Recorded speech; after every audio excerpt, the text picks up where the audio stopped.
Alright guys, here we are back, Project White Fang, which for the update, and as you read in the title, it's going to be coil packs to COP conversion. COP just means coil over plug. I like the look of this a lot better, and now that I have a straight daily driver, like a for real daily driver, I want to focus a little bit more on cleaning this up and making this look as clean as possible in the engine bay. And I don't have to worry so much about running the heater or any of the creature comforts. This will not have power steering or power brakes, power windows, power anything. This is just the straight up 97 Cobra motor with a 98 GT wiring harness, which will need to be tuned, but I'm going to take it from the two big coil packs that resided up front to a COP, which is coil over plug conversion, and cleaning up the engine bay. I already started on some parts. Going to the pick your part was the cheapest route I went. I will take y'all over there right now. I picked up a set of Lincoln Mark 8 valve covers. So the 98 Lincoln Mark 8s came with COPs. So I'm going to use these. I ordered some wiring pigtails for the COPs, and then I need to just get some Motorcraft coil packs, or coils, if you will, for that, so that I can finish with the harness. I have it laid out right here. I've stripped everything off, all the plastic covering for this loom, taken off all unnecessary sensors that I don't want, and I'm going to simplify it. So hopefully when it's plugged back in, it looks very clean. The 4 or 5 wires that you see up here are the ones that are actually going to fire the new COPs. There is a diagram which we will go over as soon as all the parts come in that will show each and every person how to wire up coil packs to COP. And the 2 wires that you obviously see with the foil around them are the crank trigger and cam sensors. So, and I'm going to take the wiring in Project White Fang. It now has the dash back out of it, and I want to wire everything internally so you can't see it in the engine bay. That's why I have the dash out right there, so I can clean this thing up and just keep it simple so that the engine bay looks real simple. I don't know what to do yet with the oil relocation, and I'll probably change my overflow and set the overflow here next to the engine a little higher than the crossover tube, just so that make sure no air gets in and can escape and keeps the overheating down. So the blue valve covers are going to come off. I'll probably paint the other ones a wrinkled black and try to just keep this clean and simple, and hopefully with the new wiring you won't see wires everywhere. It just got on my nerves. That being said, we are trying to make some progress on Project White Fang. It's been some time.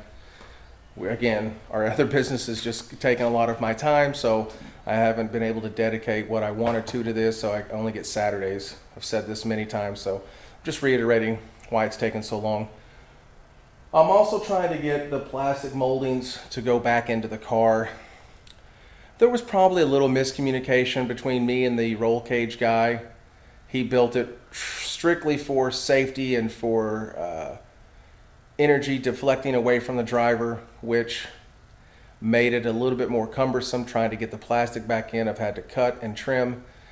I did mess up the original plastics on the lower part, so I had to go to the pick your parts, pick up 2 new ones, but I think I'll trim this. This is very close, and it's going to go in 2 pieces, and I'll just rivet it back together. And since I have the Scott Drake, which is going to take over from where the rear seat was, so that's going to go in, and I'll just make it look as clean as possible. I got all my stereo stuff right here, so the car will at least have a stereo system. Nothing fancy, just your typical Pioneer, some 5x7s, a little amp, and basic whatnots. There's the COP.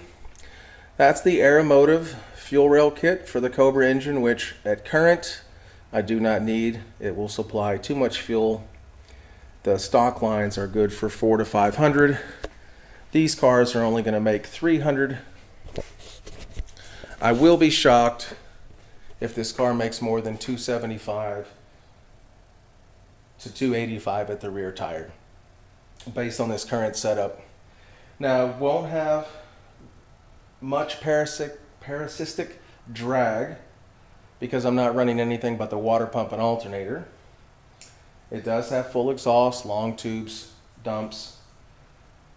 Aside from that, though, it's still the motor itself won't make much. They'll put some timing in, try to keep it up as much as possible. But again, these were the first iterations of the 4-valve. They don't have variable timing. They don't have much. It's a nice motor, but it had a lot of problems. These are the B series heads, which is the 2 intake, 1 square, 1 round. So it, it'd be what it'd be. It'd be a fun, nice street car. So that being said, let's cover some basics on the 2011 that I picked up and talk a little bit about what was done. I did the Ford Racing springs. I lowered the car down. I've had a chance now to drive it for several weeks. I've put a couple hundred miles on it. I did a Barton short throw, an aluminum drive shaft, and you guys can see right in there. Let me see if I can see it. Maybe not. That's the tubular control arm, tubular upper, adjustable pan hard bar, and my Barton short throw, which by the way is very notchy. So anyone not wanting to have a notchy shifter, steer clear of the Barton. It's been only a couple hundred miles, but it's still fairly notchy. The daughter's car is taking off. She's been driving that a couple of times. She'll get her permit. Yes, we drove illegally. So what? She'll get her permit beginning of January, and then she turns 16 on June 10th. But that is the 11. It's a fun daily driver. It's nice. I got all the crease circumference that I need. It's fast enough, so I don't have to worry about really messing with this car, and I can put all my attention to White Fang, which the wife's happy about because she hates me tearing into cars. That being said, let's talk a little bit about upgrades on where most people go wrong when they upgrade a Mustang.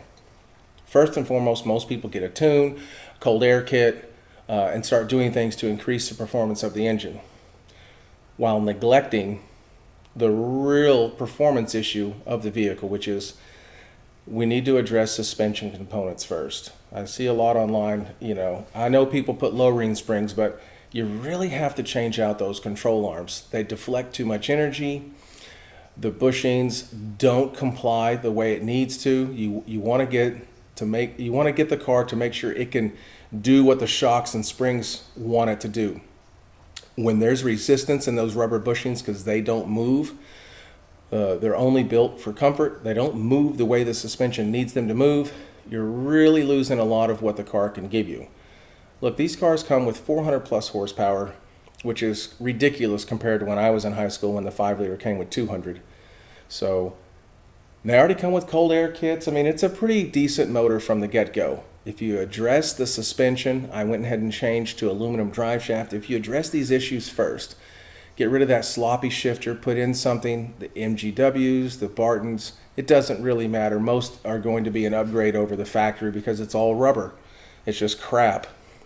Address those first, then possibly, if you want to, put an exhaust on the car. But I mean, don't do a bunch of power upgrades without addressing the suspension first. You'll feel a lot more of the power going to the car. I mean, I can't even keep that thing stable in third gear. It'll roast them from first, second, and third the way it currently sits. Now, those tires are probably old. They need to be switched out. I need some performance summer tires, and that's next on the list is rims and tires. But it can wait a little bit. I want to get Project White Fang finished, and that's just a daily, so I don't have to worry about it. But those are my big gripes. Don't do engine modifications on a 400 horsepower car. Get the suspension set up first. Make sure you're putting all the power to the ground. Get the compliance right. I don't know the exact shock and strut combination I like. What's currently on the silver car is the factory because it only has 13,000. But I did read a couple of comments where people put some lowering springs on the stock shocks and suspensions. It was a little bouncy, and I can tell that. Originally, I said that the spherical bearings and everything in the control arms were a little loud, but they're actually not. There's a couple times you go over some harsh bumps, you'll get that coming right into the cabin, but really just driving around, it's much quieter than you would ever imagine. So I don't have any regrets there as far as doing that suspension. I just need to address shocks and struts next, wheels and tires, and the car should be real good, until you just get used to 400 horsepower. So that being said, we've covered that. We'll talk about one more issue. What you don't see out there anymore is the GT350. That's because I don't want to drive the car, so it's in storage. It's just a car that was given to me that by a dear friend, and I didn't want to just leave it sitting here in the driveway and to insure it and do all that, which currently I don't need to drive. My wife has a 2016, so we have that body style. It was fun, but I don't need to sit here and put a bunch of miles on it. It's got 3,000 miles on it, and I want to kind of keep it that way. It was a gift. I want to treat it as such. And yeah, the wife and I talked about it. It's just going to sit in storage for a while until I figure out what we want to do. First thing she said was sell the silver car. But again, I bought that car to have some fun with. I mean, that's a cheap Coyote setup. I mean, that was 20 grand with 13,000 miles on it. The paint's perfect, the interior's perfect, and that's a car that you can have fun with for a daily driver with creature comforts. AC, heat, ABS, traction control, just a nice stereo system, all the stuff that when you go out in, it's fine. This is a non-creature comfort car with, just hopefully taking it out once it's all done, get the paint all polished back up and get the interior completely done. It should be fun to take to a Cars and Coffee event. Remember, this is a Frankenstein of a car. It's a 94 chassis, 04 Cobra rear end, fully built, 410 gears, aluminum drive shaft, roll cage. I love the wheels. I was really iffy at first, but I think they have such a nice muscle car look. I keep talking about them, but every time I look at them, I'm really glad. It's still got just the factory 13-inch Cobras that came on the,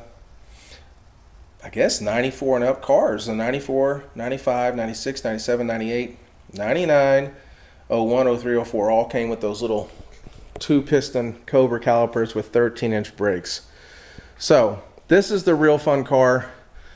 This will have a race seat, a 5-point harness that is started in the car, but I can't do anything without the seats. I need to finish the interior, put the rear windshield in, but I'm waiting on to get this converted over.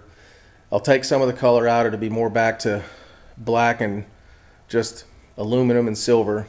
So I've talked too long. It's been probably 13, 15 minutes, somewhere around there. So, here's some good news. God, I'm probably pointing at my chest. Here's some good news. The wife is going to let me put an exhaust on her car, so I ordered it. Should be here tomorrow. A basic exhaust, nothing fancy. They had a Black Friday special for her car, so I picked it up for $500.